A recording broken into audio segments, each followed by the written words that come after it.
कि अगर मैं 100 लोगों को उठाता हूँ तो सर इसके मेन कॉमन सिम्टम क्या कब बन जाती है और तो डायग्नोस है वो क्या हो? अस्थमा बहुत ज्यादा हो जाता है इनमें। नमस्कार दोस्तों, मेरा नाम सूरज सिंह है और हमारे साथ आज जुड़े हैं धनबाद के जाने माने फेफड़ागन छाती रोग विशेषज्ञ डॉक्टर आकाशदीप सर। तो आज मैं ये जानना चाहता हूँ सर, हमारी जनता भी यही जानना चाहती है कि जैसे कि आप बहुत सालों से यहाँ के पेशेंट्स को देख रहे हैं, धनबाद, गिरिडीह, जामताड़ा, बोकारो, तो सबसे जो कॉमन डिसीज वाले पेशेंट वो कौन से हैं?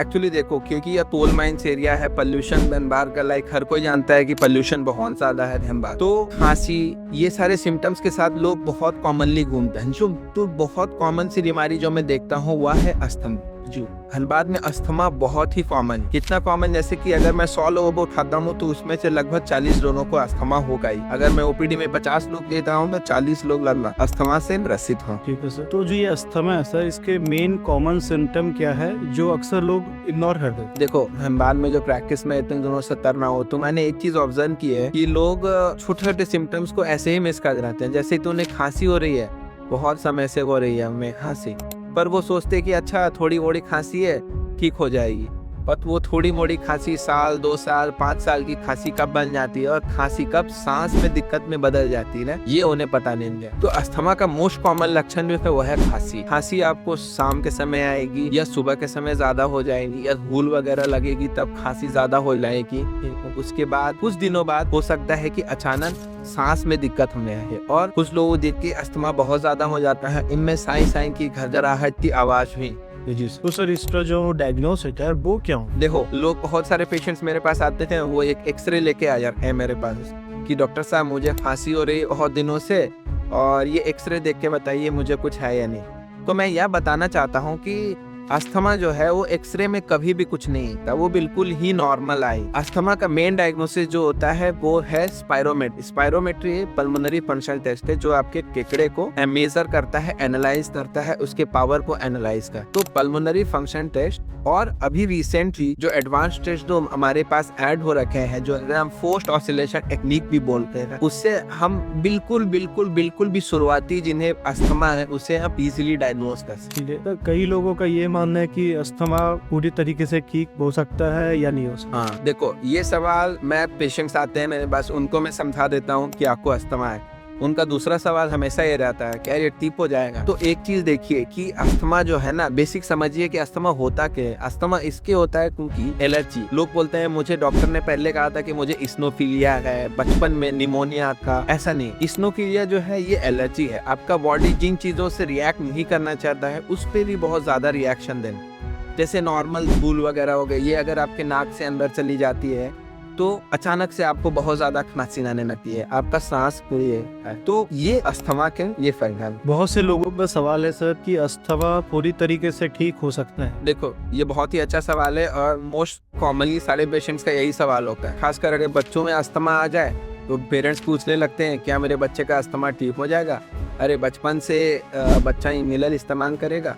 तो मैं एक बात बोलना चाहता हूँ कि ये एलर्जी की वजह से है। ये आपके घर के आसपास की जो धूल वगैरह है, डस्ट माइट्स हो गए, बेड बग्स हो गए, उसकी वजह से ही ये अस्थमा ट्रिगर होगा। बचपन से आप इस्नोफिल है, इसे कोई चेंज नहीं कर सकता है, ठीक है। तो मैंने देखा है कि बहुत सारे बच्चे जो घर में रहते हैं तो उन्हें ये अस्थमा के सिम्टम तो है, लेकिन जब वो बाहर चले जाते हैं अपने घर से काम की वजह से या फिर पढ़ने लिखने के लिए कभी चले जाते तो उन्हें कमी की दवाइयों की जरूरत नहीं पड़ती। तो एक तरह से बोलूँ तो यह ठीक नहीं भी हो सर और ठीक हो भी सर। आपको करना क्या है, लोकेशन चेंज करना। दूसरा एक उपाय जो हम करते हैं, एक एलर्जन इम्यूनोथेरेपी जो एडवांस थेरेपी है जो हम यहाँ पे करते हैं, जिससे अस्थमा लगभग 80% लोगों में ठीक हो गया। और सर ये जैसे कि हम झारखंड में हमला का मौसम तो हर 2 मिनट में चेंज होता रहे, ये जो वेदर है ये हमारे अस्थमा पे असर करते हैं। देखो, लोग भी मुझे बोलते हैं, पेशेंट्स भी आके बोलते हैं कि जैसे ही मौसम चेंज हो जाता है तो मेरी सर्दी खांसी बढ़ जाती है, मेरा सांस फूलने लगता है, ऐसे में बहुत अच्छा रखे। पर एक्चुअल फैक्ट बात यह है ना कि जब भी मौसम चेंज होता है ना तो आपके घर के आसपास ना वातावरण में काफी चेंज ना, ये जानते हो जैसे पतझड़ के मौसम में जो बहुत सारे पेड़ पौधे होते हैं, जंगली पेड़ पौधे हैं, तो उनके जो धूल बीज ये सब हवा में उड़ते हैं। जब वो आपके नाक और मुंह के थ्रू फेफड़े में जाते हो तब आपको अस्थमा वगैरह के अंदर एक साथ। तो यह एक्चुअली वेदर चेंज की वजह से कभी नहीं होता, ये उस समय आपके वातावरण में जो भी चेंजेस आ रहे हैं उसकी वजह से आपको अस्थमा हो।